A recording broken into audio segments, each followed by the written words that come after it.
El fútbol no empezó en estadios gigantes ni bajo luces brillantes. Imagina un grupo de amigos en un campo de barro, con un balón improvisado, riendo y compitiendo por el simple placer de jugar.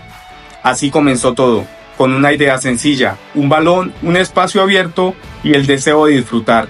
Hoy, ese juego humilde ha crecido hasta convertirse en un idioma universal que une al mundo entero.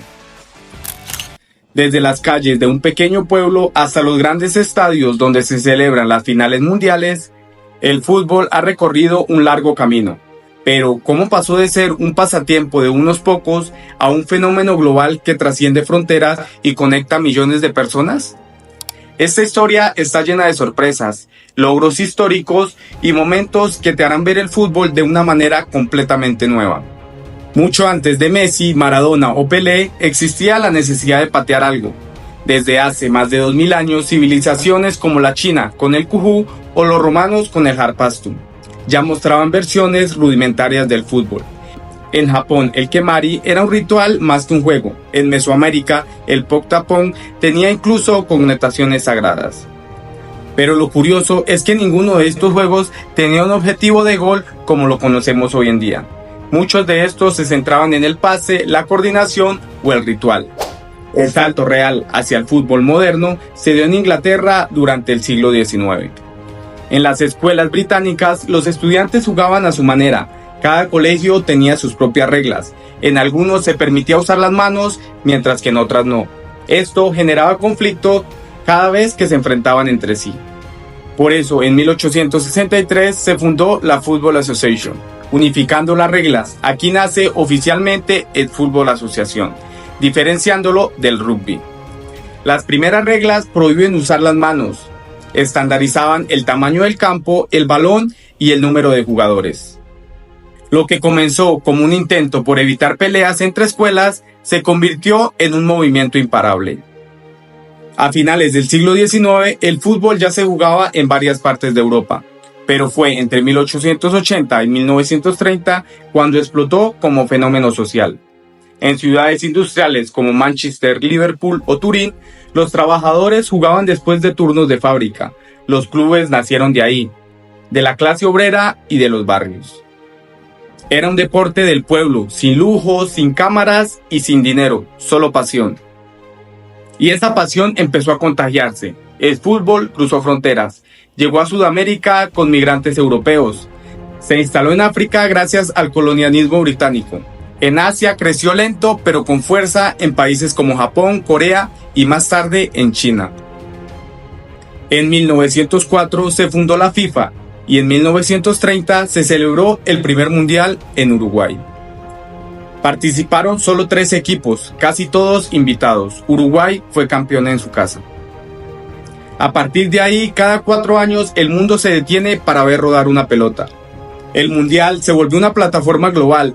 No solo fútbol, era política, identidad y orgullo nacional. Casos como el de Pelé en 1958, Maradona en 1986 o el famoso Maracanazo en 1950 son ejemplos de cómo el fútbol puede unir o dividir naciones enteras. En los 60 y 70 el fútbol comenzó a ser televisado. Eso cambió todo. Ya no solo veían los que estaban en el estadio, ahora era un espectáculo para millones. Pero con eso vino el negocio, publicidad, camisetas, patrocinios y derechos de transmisión.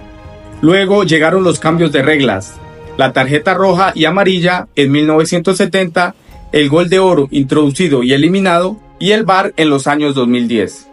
No solo eso, el análisis de datos, las cámaras térmicas, el GPS, los entrenamientos, todo ha llevado al fútbol a otro nivel. ¿Recuerdas esas canchas de tierra con porterías de palo? Así era el fútbol en muchas partes del mundo hasta hace pocas décadas. Incluso hoy muchos niños siguen soñando con ser estrellas desde campos improvisados. Pero hoy los estadios son monumentos. El Allianz Arena cambia de color con luces LED. El estadio Lusail de Qatar fue diseñado para el mundial más caro de la historia. Y el Camp Nou está siendo renovado para convertirse en un estadio 100% digital.